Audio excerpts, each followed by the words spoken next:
nya diletakkan di sini. Ini kalian beruntung sekali, Rek. Saya 2 tahun nyari ini, ya, tanya-tanya ke senior-senior enggak ada ya. Ini LCG. Ya, LCG. Ya, ada VC. Kalian subscribe enggak subscribe urusanmu ya, bukan urusan saya. Yang penting tujuan saya tercapai, saya memberikan. Halo, kalian yang dari TokTok ya. Jadi kalau ada pertanyaan di YouTube, biasanya saya jawabnya di TokTok. Nah ini ada pertanyaan di TokTok. Ada pertanyaan di TokTok. Saya jawab karena perlu penjelasan yang cukup panjang, makanya saya akan buatkan video di YouTube dan akan saya jelaskan bagaimana cara baca draft mark. Yang pertama, tujuan draft survei itu apa, kemudian cara bacanya gimana, udah dijelaskan di video tadi itu yang mas-mas itu. Tapi ada pertanyaan, bagaimana kalau misalnya bergelombang dan bagaimana kalau misalnya garisnya ada di antara angka itu.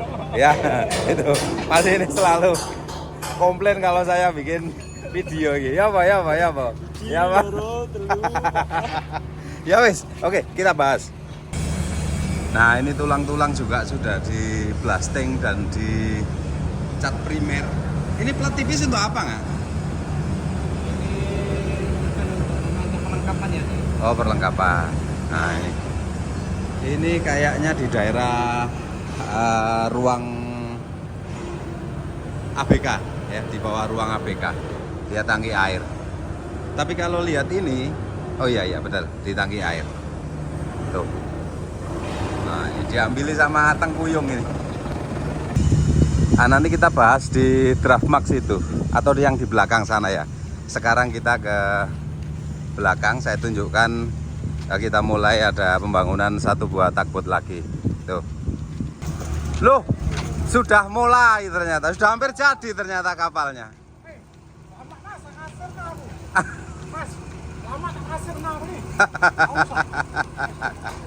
Sudah hampir jadi ternyata tugboatnya.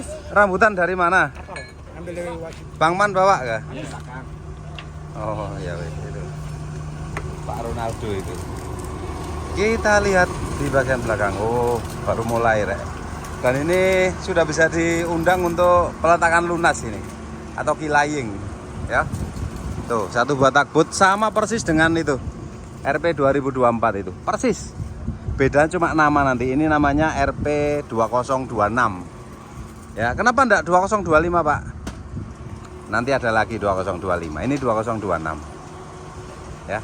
Persis konstruksinya sama. Kalian kalau mau lihat detail keterangan-keterangannya kalian nonton di video-video sebelumnya yang 2024 itu.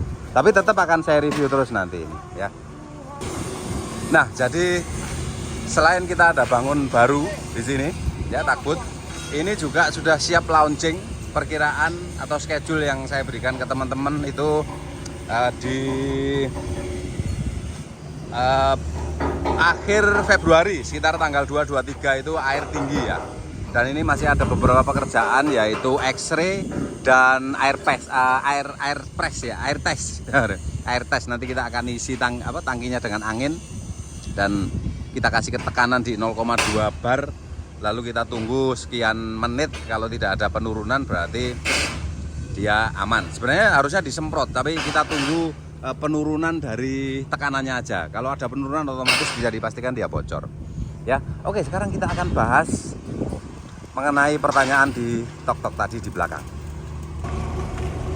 Oke ya, draft survei sudah dijelaskan bahwa draft survei itu tujuannya banyak, yaitu untuk mengetahui muatan di kapal ya, untuk mengetahui muatan di kapal. Itu draft survei yang pertama, mengetahui muatan. Nah, tentunya kalau kita mau mengetahui muatan dari draft survei ini harus ada namanya hydrostatic table. Hydrostatic table atau ini namanya deadweight scale ya, deadweight scale. Jadi kita bisa bandingkan antara berat muatan dengan berat kapal ya, itu. Belajar ngitung. Nah, itu orang ini Citimun itu ya. Ya, jadi pertama untuk mengetahui muatan. Lalu yang kedua, seperti yang sering saya tunjukkan di video-video saya yang lama, yaitu untuk mencari light ship atau berat kapal kosong dan LCG kapal ya. Light ship dan LCG. LCG itu titik berat, memanjang kapal ya, titik berat memanjang kapal. Nah, ini LCG ya, LCG ya, ada VCG, ada TCG. Tapi untuk VCG ini dicari dengan cara inclining kalau kapalnya B per H-nya kurang dari 3. B per H kurang dari 3 itu. Nah, light ship dan LCG yaitu dilakukan dengan cara draft survey itu tadi. Kemudian VCG ya, VCG kita cari dengan cara inclining. Nah, bagaimana kalau kapal itu B per H-nya lebih dari 3, Pak? Yaitu dengan cara draft survey dan VCG-nya diletakkan di sini. Ini kalian beruntung sekali, Rek.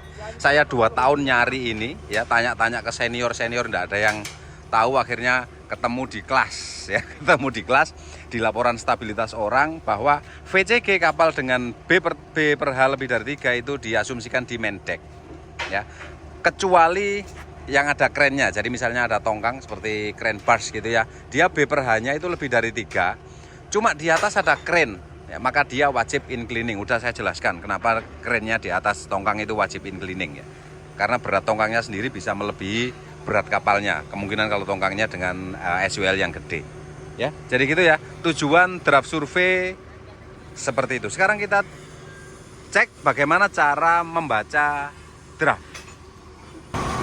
Nah, ini sudah sering sekali saya bahas, bahkan sudah ada coret-coretannya di situ. Nah, kamu lihat itu, ada coret-coretan itu. Berarti udah pernah saya bahas. Cuma di sini akan saya coba jelaskan lagi karena waktu itu ada yang tertinggal ya. Ini kita abaikan yang bawah ya, yang miring ini ya. Kita ambil contoh di sini.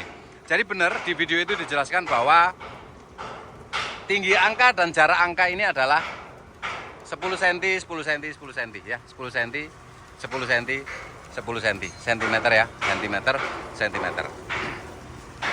Oke, ketika airnya di sini, maka pembacaannya ini adalah 0,8 meter ya, draftnya. Nah, kita lihat atasnya, kita lihat atasnya ya, 1 meter. Kadang-kadang ada orang hanya nulis komanya saja, 0,4, 0,6, itu, dan makanya kita harus perhatikan ini. 0,4, 0,2, 0,6 itu berada di antara angka berapa meter gitu ya. Misalnya contohnya ini 1 meter. Maka di atasnya yaitu 1,2, 1,4, 1,6 dan sampai seterusnya ya. Saya ulang lagi. Jadi kalau misalnya airnya di sini, ini berarti draftnya 0,8 meter. Kalau airnya di sini, itu berarti ya 0,9 karena 0,8 tambah 10 ya. Nah, kalau misalnya airnya di sini, karena pertanyaannya kemarin itu pas di tengah-tengah tapi di 0,4 ya, maka di sini adalah 0,85 ya, 0,85 karena ini 80 cm ditambah 5 cm karena jaraknya ini 10 dibagi 2 gitu ya. Jadi 0,8, ini 0,9, ini 1 meter, di atas 1 meter, di atas angkanya 1 meter itu berarti 1,1 meter ya. Pertanyaan pertama udah kita jawab. Jadi misalnya ini di sini itu dia berarti 0,85. Terus bagaimana kalau di sini? Nah, ini bagaimana kalau di situ? Yaitu dengan cara diukur ya, diukur pastinya. Ini diukur berapa senti dari atas ya, dari atas. Nah, kalau misalnya di air bergelombang gimana, Pak? Itu. Di air bergelombang gimana? Misalnya, yang pertama ada cara, yaitu ada komen di video tersebut, ada komen yaitu dibagi antara batas atas dan batas bawah. Apa sih maksudnya? Karena gelombang itu kan begini ya. Gelombang itu kan begini. Nah, gitu. Kita anggap aja gelombang seperti itu. Nah, ketika misalnya ada gelombang, lalu airnya kadang-kadang gini, airnya. Nah, itu. Kadang-kadang begini. Atau kadang-kadang begini. Nah, itu. Ya.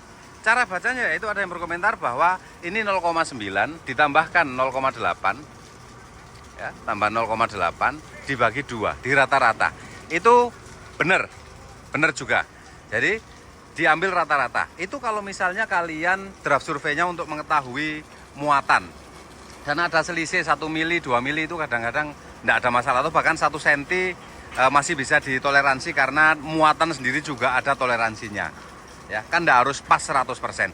Tapi kalau untuk menentukan berat kapal, karena seperti yang saya sampaikan di awal tadi, di sana tadi, tujuan draft survei adalah untuk mengetahui lightship kapal dan LCG kapal. Nah, maka pada saat kita draft survei untuk mengetahui kondisi itu, ya, untuk mengetahui lightship dan LCG kapal, bagaimana Pak? Apakah bisa pakai itu? Batas atas dibagi batas ditambah batas bawah dibagi 2.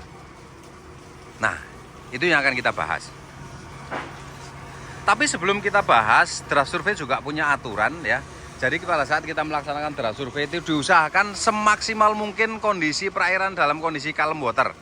Tapi itu kan di sungai Pak, ya jelas kalem. Oke, di laut juga ada batasan calm water dan air bergelombang. Mereka di Marine Surveyor itu punya ketentuan dengan menghitung atau mengetahui kecepatan angin. Jika kecepatan angin melebihi sekian bivort, maka tidak diizinkan melakukan draft survei. Jadi ada batasan. Air tenang di laut itu mungkin ya hanya berpengaruh di sini ya.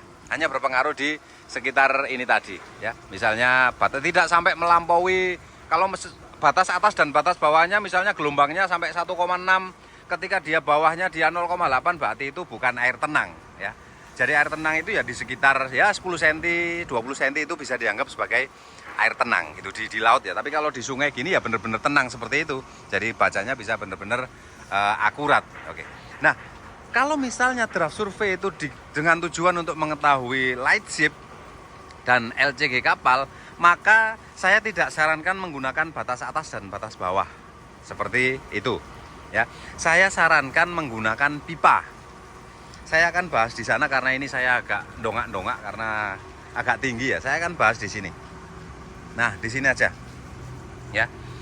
Ketika draftmu bergelombang, maka sebaiknya kita menggunakan pipa. Saya ada contoh pipa bening, mungkin nanti kalau sempat saya tunjukkan di kantor. Jadi ini misalnya saya anggap dari samping ya.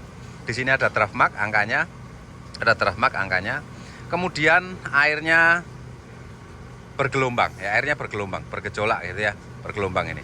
Nah, saya biasa menggunakan pipa bening yang saya letakkan di sini, saya tempelkan, ya, saya tempelkan dan itu dibantu beberapa orang ya. Memang harus mendekati kapalnya. Kalau draft survei untuk menghitung muatan itu biasanya dari jauh ya. Kita dari jauh, mungkin juga ada surveyor yang mau mendekati kapalnya dengan menggunakan speedboat atau apa ya, untuk memastikan berapa senti selisih pembacaan draftnya ya. Selisih yang saya maksud yaitu ketika dia tidak pas di bawah atau pas di atas. Misalnya di sini airnya itu selisih. Nah, ini ada pipa bening di sini. Ya. Ada pipa bening saya tancapkan dan masuknya ini sekitar 1 sampai 1,5 meter. 1 sampai 1,5 meter. Pipanya ini panjang pipa saya itu sekitar 2,5 meter. Ini masuk 1,5 meter, di atas masih ada muncul 1 meter. Nah, ketika air bergelombang ya, di dalam ini rata. Gitu. Agak silau ya, saya dari sini. Nah, ini. Ya. Ketika air di luar bergelombang, ya, di dalam ini rata, di dalam pipa ini. Ya, di dalam pipa itu rata. Kalian bisa coba itu ditempelkan, ya, ditempelkan, maka ini bisa terbaca. Dan jangan lupa, pipanya ini dikasih skala dalam satuan senti. Kita paskan misalnya 10 cm di sini, 0 ya, nolnya di sini. Ini airnya di sini, kita bisa baca. Jadi misalnya ini 1 meter, ini 0,8, maka ini bisa terbaca 1 meter ditambah sekian sentimeter. Itu untuk kalau tujuan draft survei untuk mengetahui lightship dan LCG itu. Ya, jadi menggunakan pipa bening. Bukan pipa sebenarnya, apa ya? Paralon yang bening. Ya, seperti itu ya. Kita membuat video sekilas saja, sebentar saja. Itu ono Pak DKB iku. B. Ya apa minggu ngarep di X-ray, B? Iya. Terus gagal kabeh. Enggak, berhasil. Wis, tak jamin berhasil. Wong wis tak anu wingi kok. Ya. Ya wis. Jadi gitu ya, kita bahas masalah draft mark, cara bahasa draft mark. Nanti kalau ada pertanyaan silakan tanyakan lagi di kolom komentar. Dan terima kasih. Kalian subscribe, enggak subscribe urusanmu ya, bukan urusan saya. Yang penting tujuan saya tercapai, saya memberikan sedikit pengetahuan buat teman-teman. Saya tidak bilang banyak ya, sedikit. Karena saya ada komit, ada beberapa ilmu di kapal yang tidak saya bagikan secara free. Sebaiknya kalian, ya itu tadi, ada ahlinya masing-masing. Biar adik-adik yang sedang kuliah di ITS atau dimanapun di perkapalan di negara kita ini atau di luar negeri bisa mempelajarinya di kampus ya. Terima kasih, itu saja video kali ini. Mudah-mudahan sehat semuanya. Assalamualaikum warahmatullahi wabarakatuh.